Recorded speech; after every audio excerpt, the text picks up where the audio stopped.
जय हिंद साथियों, वंदे मातरम। कैसे हैं आप सभी। आपके अपने यूट्यूब चैनल स्टडी 40 पर आपका स्वागत है। साथियों, जैसा कि हमने आपको पहले भी बताया था, जो भी स्टूडेंट्स सीटेट की तैयारी कर रहे हैं उनके लिए तो हमारा ये गणित का सेशन महत्वपूर्ण है ही।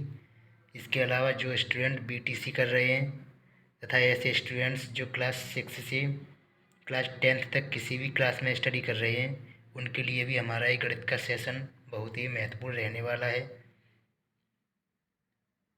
लेकिन सेशन का स्टार्ट करने से पहले मैं चाहूँगा कि हमारे इस चैनल को लाइक और सब्सक्राइब कीजिए तथा अपने दोस्तों के साथ शेयर भी कीजिए, जिससे कि और लोगों को भी इसका फ़ायदा मिल सके। तो आ जाइए दोस्तों, चलते हैं फिर बिना समय गवाए आज के इस सेशन पर।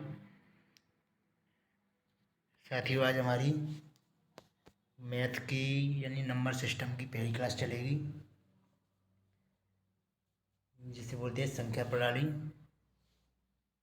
यानी कि आज हमारी संख्या प्रणाली नंबर सिस्टम की पहली क्लास चलेगी। संख्या पद्धति,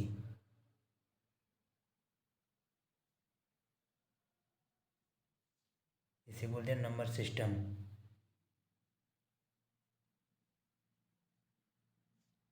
नंबर सिस्टम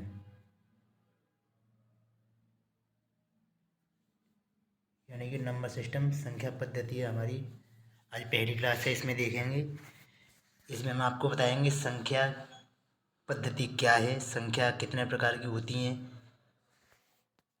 और संख्या को किस तरह विभाजित किया गया है। तो सबसे पहले देखते हैं संख्या। संख्या है क्या।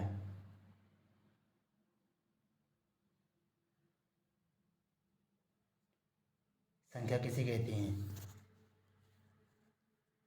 तो इसमें देखेंगे संख्या की बहुत सिंपल डेफिनेशन होती है, यानी कि अंकों के समूह को, अंकों के समूह को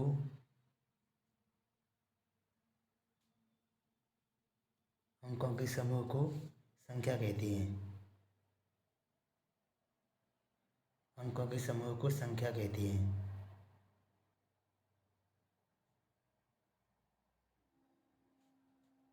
बस इतनी छोटी सी ये डेफिनेशन होती है, अंकों के समूह को संख्या कहते हैं। यानी कि अंकों का समूह कोई सा भी हो, जैसे हमने लिख लिया 21, इसमें 2 अंक प्रयोग हुए, अंकों के समूह को एक संख्या बन गई अंकों के समूह से। कोई बड़ी सी संख्या लिख ली हमने यहाँ पे, ये संख्या लिख ली बड़ी सी, ये भी क्या है, एक अंकों का समूह है। तो अंकों के समूह से जो संख्या, जो अंकों का समूह होता है, इसके द्वारा एक संख्या ही बनती है। इसलिए इससे स्पष्ट है कि अंकों के समूह को हम संख्या कहते हैं। देखते हैं इसके बाद अब पद्धति क्या है। यानी पद्धति के हम कहते हैं कि किसी भी कार्य को, किसी भी वस्तु को या किसी भी संख्या को किसी भी क्षेत्र में हम जिस माध्यम से, किसी माध्यम से उसका सही ढंग से प्रयोग करें, वही उस क्षेत्र की पद्धति कही जाती है। ये संख्या पद्धति की बताती है। तो गणित में हम हमें किस हिसाब से संख्या का प्रयोग करना है, कैसी संख्याएं, संख्या को पहचानना, ये सभी क्या संख्या पद्धति में आ जाता है। यानी कि यहाँ डेफिनेशन आती है संख्या पद्धति यानी नंबर सिस्टम।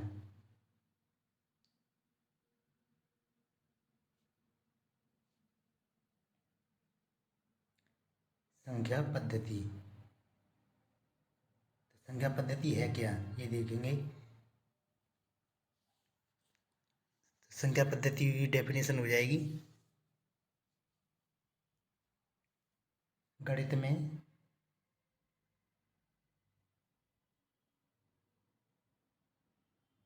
गणित में अंकों या संख्या या संख्याओं, अंकों या संख्याओं का सही ढंग से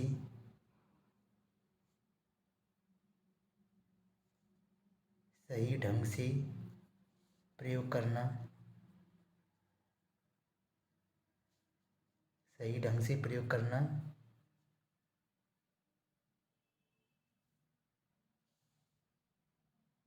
संख्या पद्धति कहलाता है।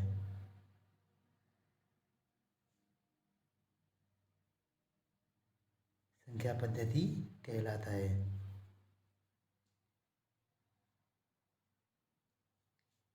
ये आपकी संख्या पद्धति यानी नंबर सिस्टम की डेफिनेशन होगी। क्या बोलेंगे इसे? Number system. नंबर सिस्टम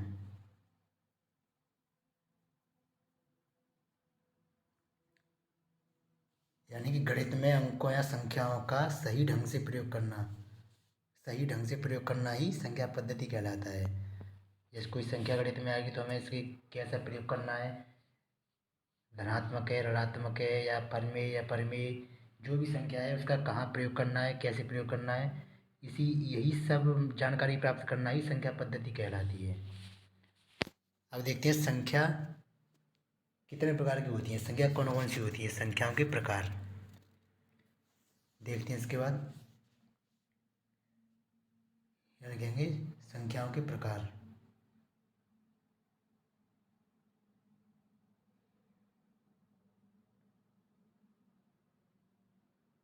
संख्याओं के प्रकार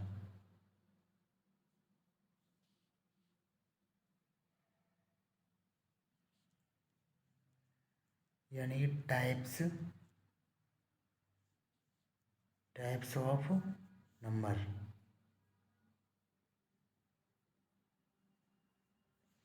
संख्याओं के प्रकार, संख्या कौन कौन सी होती हैं। तो सबसे पहले देखेंगे नंबर 1 पे। नंबर फर्स्ट पे आपकी आ जाएगी प्राकृत संख्या। सबसे पहले आपकी होती है प्राकृत संख्या। प्राकृत संख्या इसे बोलते हैं नेचुरल नंबर, इंग्लिश में बोलते हैं इसे नेचुरल नंबर।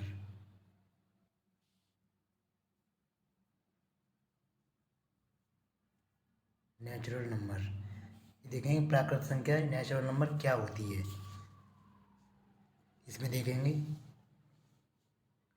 1 से लेकर अनंत तक की सभी धनात्मक संख्याएं प्राकृत संख्या कहलाती हैं। यानी कि 1 से लेकर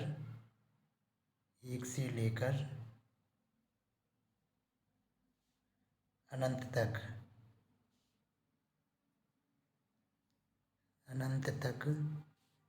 की सभी संख्याएं,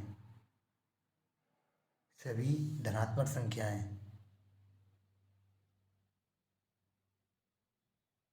सभी धनात्मक संख्याएं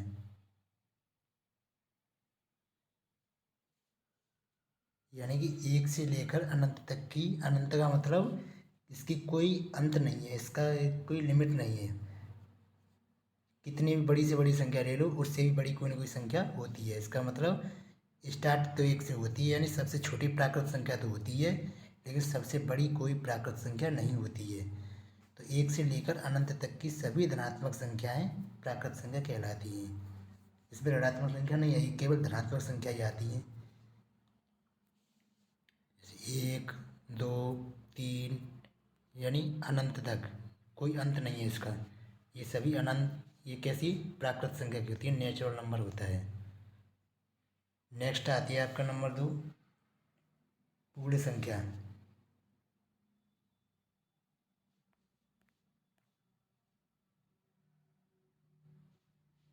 सेकंड आती है पूर्ण संख्या, इसे बोलते हैं होल नंबर।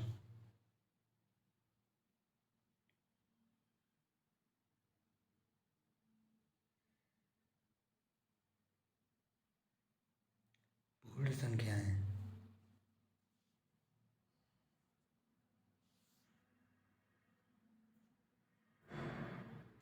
इसे बोलते हैं इंग्लिश में whole number, WHOLE, whole number.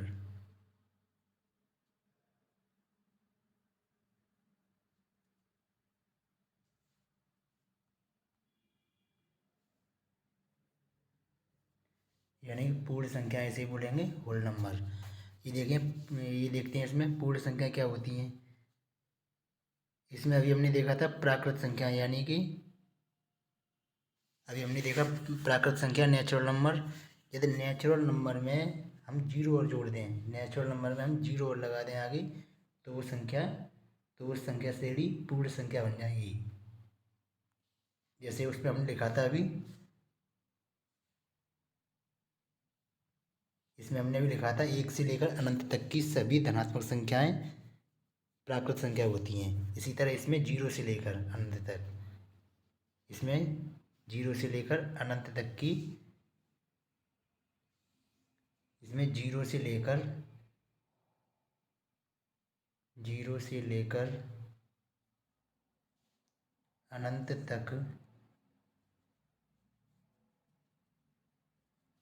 अनंत तक की सभी धनात्मक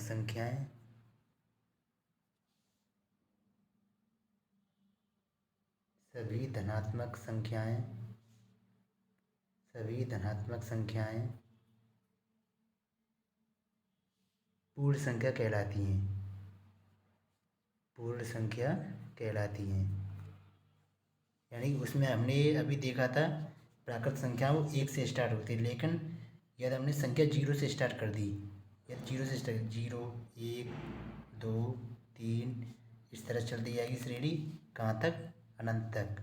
इसकी भी कोई लिमिट नहीं होती है। यदि संख्या श्रेणी में हमने 0 लगा दिया, आगे हमने 0 लगा दिया, तो संख्या श्रेणी कैसी बन जाएगी? पूर्ण संख्या बन जाएंगी ये। लेकिन इसमें 0 नहीं लगाएं तो केवल प्राकृत संख्या रहेगी। इसका मतलब पूर्ण संख्या और प्राकृत संख्या में थोड़ा ही डिफरेंट होता है। केवल 0 एक ऐसी संख्या है, ये पूर्ण संख्या तो है लेकिन प्राकृत संख्या नहीं है। अब इसमें क्वेश्चन ऐसे बनता है, इसमें ऐसे, ये आपकी CTET में भी पूछा जाता है और 9th सिलेबस में भी है, 9th क्लास के सिलेबस में भी है, 8th 7th 8th के सिलेबस में भी आता है। यानी ज़्यादातर हर जगह क्वेश्चन पूछा जाता है। क्वेश्चन होता है क्या सभी, यहाँ पे क्वेश्चन बनता है क्या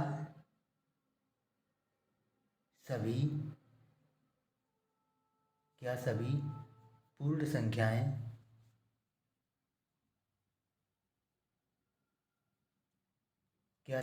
संख्याएं प्राकृत संख्या होती हैं? ये क्वेश्चन बनता है। प्राकृत संख्या होती हैं, यानी कि ये एक क्वेश्चन ऐसे बनता है, इसका हमें आंसर हाँ या ना में जवाब देना है। होती हैं, ये क्वेश्चन हो गया। लेकिन कहीं कहीं इसमें इतना ही पूछता है, कहीं कहीं पूछता है यदि होती हैं तो क्यों। यानी आपने बता दिया प्राकृत संख्या होती हैं या नहीं होती हैं, जो भी आपने आंसर दिया, लेकिन इसका कारण भी बताना है। लास्ट में ये पूछ रहा था क्यों, यानी कि आपने बता दिया होती हैं तो क्यों होती है ये बताना है। आपने बता दिया कि प्राकृत संख्या यानी सभी पूर्ण संख्याएं प्राकृत संख्या नहीं होती हैं, ये आपने बता दिया नहीं होती हैं, तो क्यों नहीं होती हैं ये भी आपको बताना है, लिखना होता है, तब आपको फुल मार्क्स मिलेगा। तो इसका आंसर आपका हो जाएगा ये नहीं होती हैं, यानी कि सभी पूर्ण संख्याएं प्राकृत संख्या नहीं होती हैं। क्यों नहीं होती हैं? क्योंकि इसमें पूर्ण संख्या हमने 0 ले लिया, 0, तो 0 एक पूर्ण संख्या तो है, होल नंबर तो है, लेकिन ये नेचुरल नंबर नहीं है। यानी पूर्ण संख्या तो है लेकिन ये क्या है? ये प्राकृत संख्या नहीं है। यदि हमने 1 को ले लिया, 2 को ले लिया, तो ये संख्या तो ऐसी हैं, ये तो ऐसी हैं कि ये हमारी पूर्ण संख्या भी हैं और प्राकृत संख्या भी है। लेकिन ये कह रहा है क्या सभी पूर्ण संख्याएं, सभी, ये कह रहा है क्या सभी पूर्ण संख्याएं, सभी में तो 0 भी आ गया। इसका मतलब सभी पूर्ण संख्याएं प्राकृत संख्या नहीं होती हैं, यानी कि 0 को छोड़कर और सभी संख्याएं तो होती हैं प्राकृत संख्या, लेकिन 0 नहीं होता है। इसका आंसर नहीं हो जाएगा। लेकिन इसका उल्टा पूछ ले, क्या सभी प्राकृत संख्याएं पूर्ण संख्या होती हैं, यानी ये पूछ ले क्या सभी प्राकृत संख्याएं पूर्ण संख्या होती हैं, ये पूछ ले तो सही हो जाएगा। क्योंकि प्राकृत संख्या में 1 से स्टार्ट होता है, 1 2 3 4 ऐसे 1 से स्टार्टिंग होती है। लेकिन 1 2 3 4 हमारी प्राकृत पूर्ण संख्या में भी आती हैं, ये पूर्ण संख्या में भी आते हैं और ये प्राकृत संख्या में भी आते हैं। इसका मतलब सभी प्राकृत संख्या पूर्ण संख्या तो होती हैं, ये सभी प्राकृत संख्या पूर्ण संख्या तो हो जाएंगी ये, लेकिन सभी पूर्ण संख्या हमारी प्राकृत संख्या नहीं होंगी। क्योंकि सभी में जीरो भी आ गया और जीरो हमारी केवल पूर्ण संख्या होती है, ये प्राकृत संख्या नहीं होती है।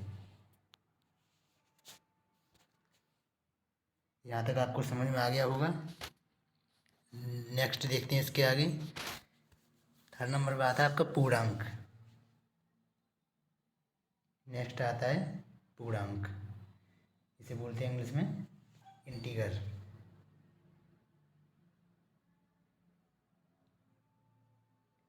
पूर्णांक इसे बोलते हैं इंटीगर।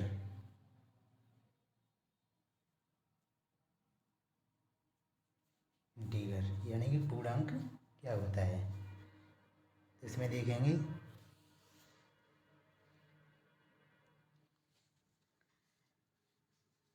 जीरो के साथ साथ सभी धनात्मक तथा ऋणात्मक संख्याएं, यानी कि इसमें जीरो भी शामिल होगा, जीरो भी होगा, और इसके साथ साथ जीरो के साथ साथ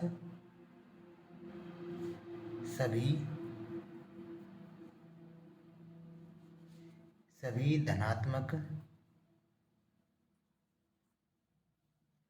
व ऋणात्मक संख्याएं, सभी धनात्मक व ऋणात्मक संख्याएं पूर्णांक होती हैं। क्या होती हैं? पूर्णांक होती हैं।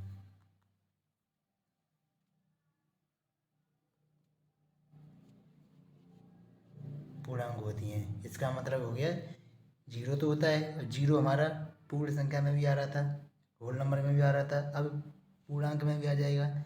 लेकिन अभी हमने देखा था होल नंबर में यानी पूर्ण संख्या में, जो अभी हमने देखा था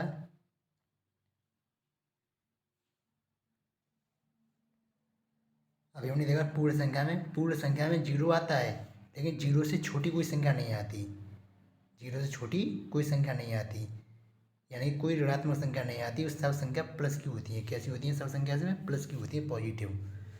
लेकिन पूर्णांक की बात आती है तो पूर्णांक में क्या होता है, संख्या माइनस की भी होंगी और संख्या प्लस की भी होंगी।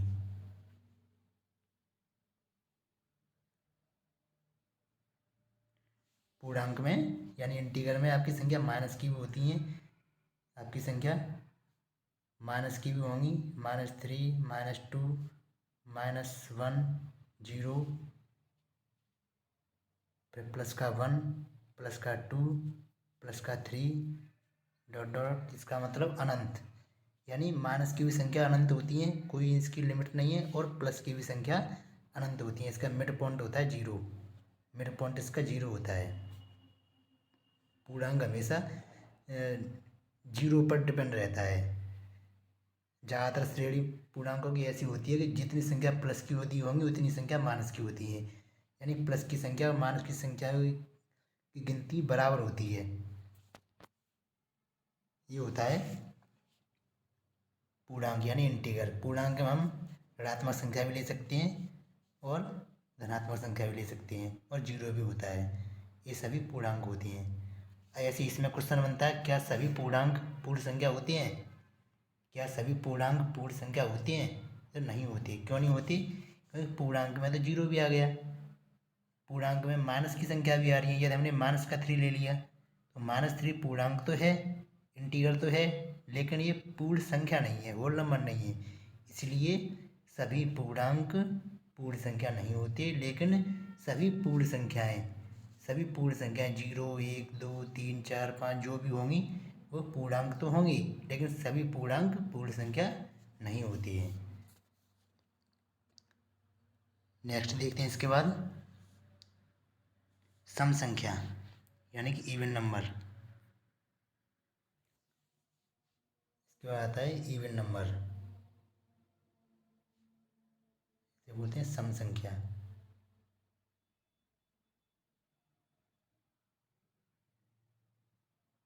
सम संख्या जिसे बोलते हैं इवन नंबर।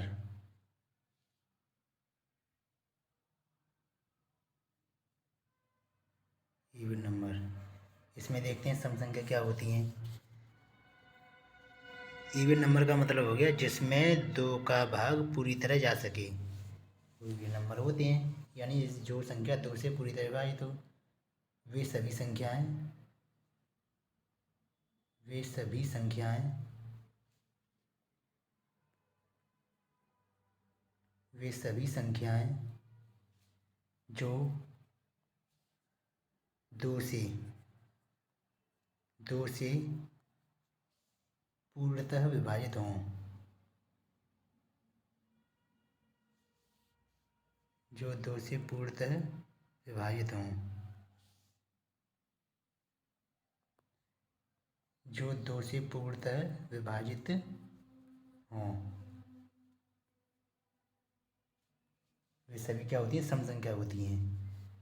जो दो से पूरी तरह विभाजित हो जाए, विभाजित करने पर शेषफल 0 आ जाए, वही संख्या सम संख्या होगी। इवन नंबर जिसमें दो से भाग करने पर शेषफल कोई बचता है, शेषफल यदि बचता है, शेषफल में 0 नहीं आ रहा है, तो वो संख्या सम संख्या नहीं होगी। जैसे 2 हो गया, 4 हो गया, 6 हो गया, 8 हो गया। इस तरह ये भी अनंत तक होती हैं, इसकी भी कोई लिमिट नहीं है। यानी कि वो सभी संख्या इसमें दो का पूरी तरह भाग जा सके, वो सभी संख्याएं इवन नंबर होती हैं। नेक्स्ट आता है और नंबर। इसमें हमने देखा वे सभी संख्याएं जो दो से पूरी तरह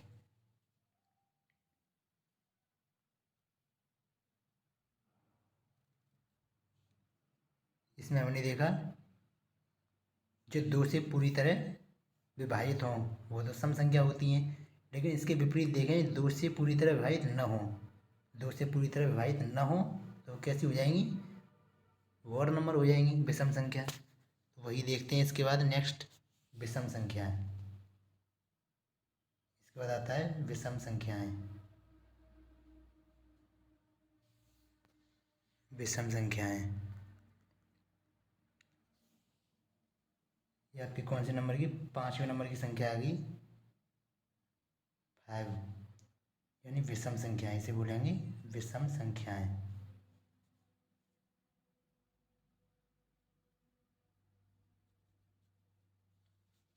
इसे बोलते हैं और नंबर।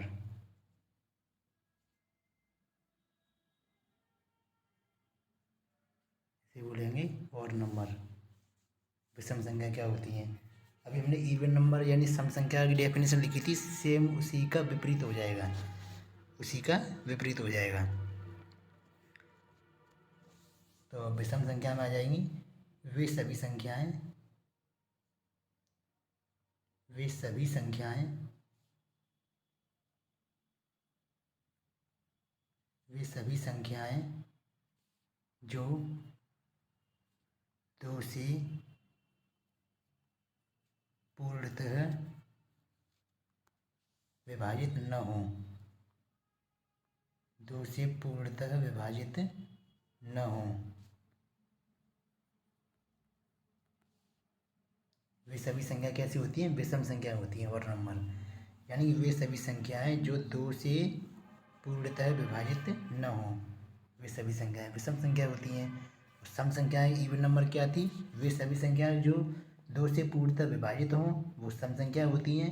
और जो वे सभी संख्याएं जो दो से पूर्णतः विभाजित न हों, वो विषम संख्याएं होती हैं और नंबर होती हैं। तो इवन नंबर और नंबर यानी सम संख्या और विषम संख्याओं में यही डिफरेंट होता है कि इवन नंबर दो से पूरी तरह विभाजित हो जाता है और नंबर दो से पूरी तरह विभाजित नहीं होता है। नेक्स्ट आता है इसके बाद परमेय संख्या। नेक्स्ट 6 नंबर आ गया परमेय संख्याएं।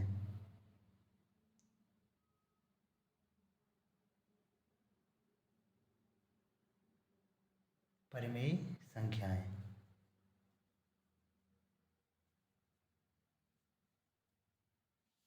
इसे बोलते हैं रेशनल नंबर।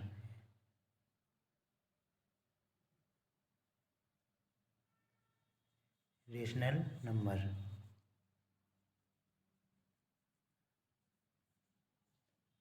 परमेय संख्या यानी रेशनल नंबर। देखते हैं क्या होते हैं। परमेय संख्या यानी कि वे सभी वास्तविक संख्याएं जिसे हम P/Q के रूप में लिख सकें। इसमें लिखेंगे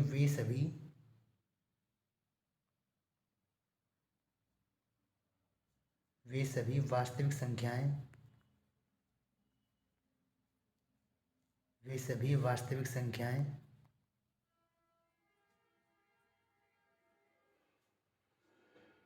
जिन्हें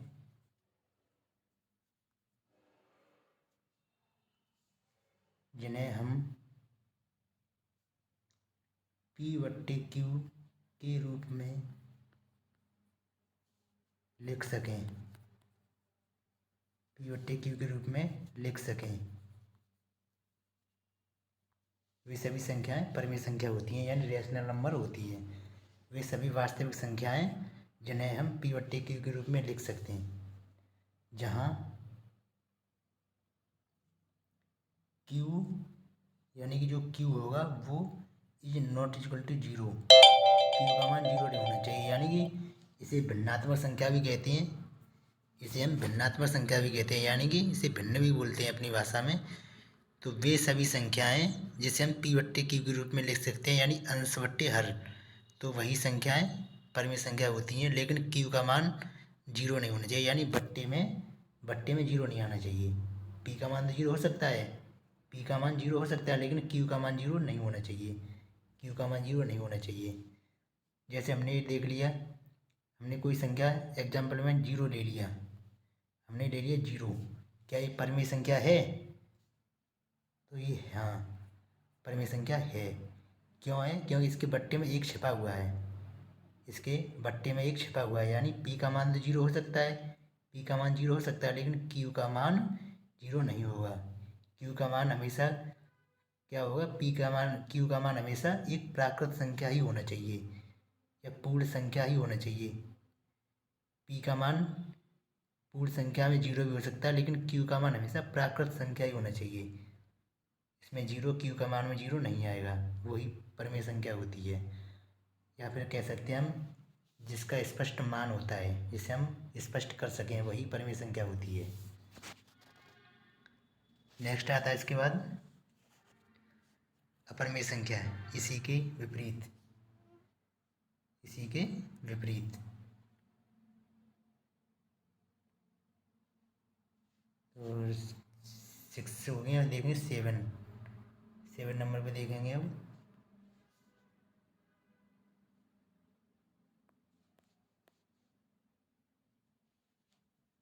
सेवन नंबर पे आपकी अपरिमेय संख्या,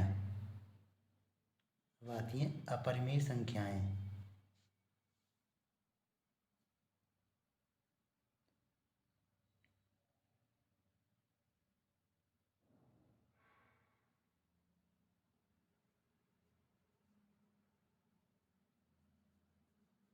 अपरिमेय संख्याएं इसे बोलते हैं इरेशनल नंबर, इसे बोलते हैं इरेशनल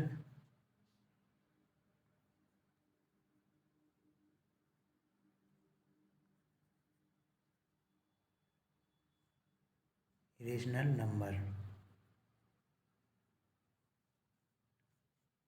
यानी कि अपरिमेय संख्या क्या होती हैं ये देखेंगे। तो इसमें देखेंगे अब वे सभी संख्याएं जिनका कोई स्पष्ट मान नहीं होता है, वे सभी संख्याएं वे सभी संख्याएं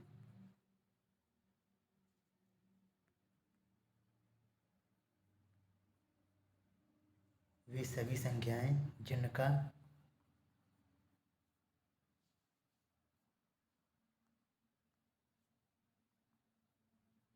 जिनका कोई जिनका कोई स्पष्ट मान नहीं होता है, स्पष्ट मान नहीं होता है,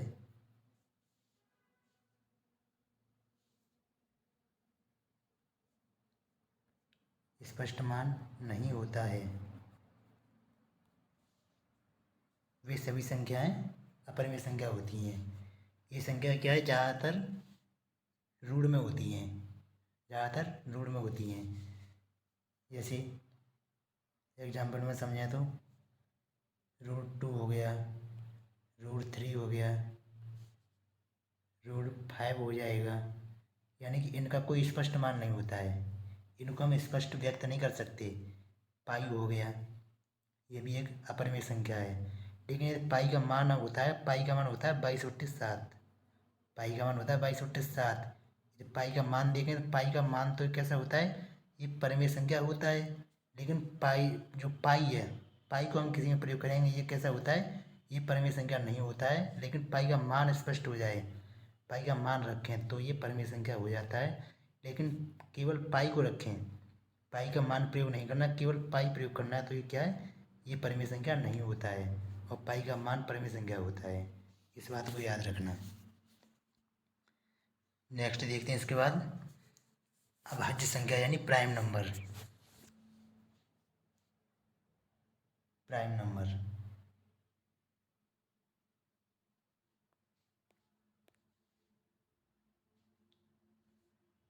प्राइम नंबर यानी कि अभाज्य संख्या, अभाज्य संख्याएं।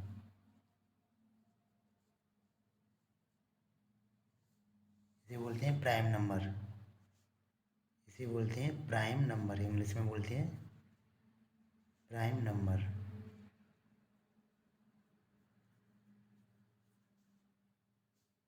देखते हैं अभाज्य संख्याएं क्या होती हैं।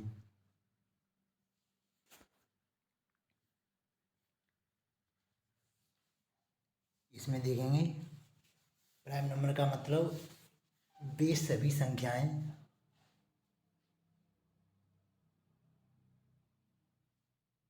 वे सभी संख्याएं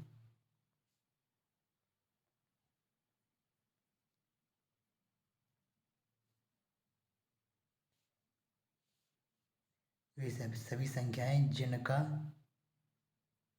जिनके केवल दो,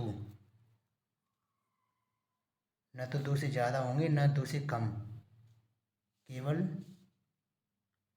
जिनके केवल दो अभाज्य गुणनखंड हों, केवल दो अभाज्य गुणनखंड हों, वे सभी संख्याएं अभाज्य संख्या कहलाती है, प्राइम नंबर। वे सभी संख्याएं जिनके केवल दो अभाज्य गुणनखंड हों प्राइम नंबर यानी अभाज्य संख्या कहलाती हैं। जैसे 2 हो जाएगा, 3 हो जाएगा, 5 हो जाएगा, 7 हो जाएगा, लेकिन 9 नहीं होगा। अभी बताएंगे क्यों नहीं होगा, अभी बताएंगे क्यों नहीं होगा। 11 हो जाएगा, 13 हो जाएगा, इस तरह संख्या चलती जाएंगी। अब इसमें देखेंगे 1 क्यों नहीं होगा, 1 हमने छोड़ा है। 2 तो हमें देखा इवन नंबर होता है, और ये सभी संख्या और नंबर है, ये सभी संख्या और नंबर है, ये सभी संख्या और नंबर आ रही हैं, लेकिन ये इवन नंबर है। इसमें हमने देखा इवन नंबर भी प्राइम नंबर है और नंबर भी प्राइम नंबर है। लेकिन और नंबर में हमने 9 को छोड़ दिया, वो प्राइम नंबर नहीं है। और नंबर में 1 को छोड़ दिया, वो भी प्राइम नंबर नहीं है। तो इसे समझो क्यों नहीं है। यदि हमने एक को ले लिया, एक को ले लिया, एक का मतलब हो गया इसके अभाज्य गुणनखंड करेंगे, फैक्टर करेंगे इसके, तो क्या हो जाएंगे, एक का फैक्टर केवल एक ही होगा, एक का फैक्टर केवल एक ही होगा। 2 ले लिया, 2 का फैक्टर करेंगे तो 2 का फैक्टर 2 × 1 हो जाएगा। इसका मतलब इसमें एक ये और एक ये, दो फैक्टर आ रहे हैं इसके, दो अभाज्य गुणनखंड आ रहे हैं, तो ये प्राइम नंबर हो जाएगा। लेकिन इसमें हमने क्या देखा, इसका केवल एक ही अभाज्य गुणनखंड है, इसका एक ही फैक्टर है, इसलिए ये प्राइम नंबर नहीं होगा, इसलिए अभाज्य संख्या नहीं होगी ये। अब हमने इसमें 3 लिखा था, 3 का मतलब होता है 3 × 1, इसके फैक्टर क्या हो जाएंगे, 3 × 1 हो जाएंगे। इसमें भी एक ये दो इसके अभाज्य गुणनखंड आ रहे हैं, फैक्टर आ रहे हैं, तो इसलिए ये प्राइम नंबर हो जाएगा। अब उसमें हमने 5 भी लिया, इसी तरह 5 का, 7 का, लेकिन 9 को छोड़ दिया। 9 को क्यों छोड़ा, ये 9 के फैक्टर करेंगे तो 9 के फैक्टर क्या हो जाएंगे, 3 × 3 × 1, 9 के फैक्टर ये हो जाएंगे। इसमें क्या, एक ये एक ये एक ये, यानी कि इसमें 3 आ रहे हैं। इसके फैक्टर कितने आ रहे हैं, 1 2 3, 3 फैक्टर आ रहे हैं। हमें चाहिए कितने, केवल 2 चाहिए, केवल 2 चाहिए, ना 2 से कम ना 2 से ज़्यादा, लेकिन इसमें 2 इसके फैक्टर 3 आ रहे हैं, इसलिए हम इसे परिमेय संख्या नहीं कहेंगे, यानी इसे हम प्राइम नंबर अभाज्य संख्या नहीं कहेंगे। तो ये होती है आपकी अभाज्य संख्या।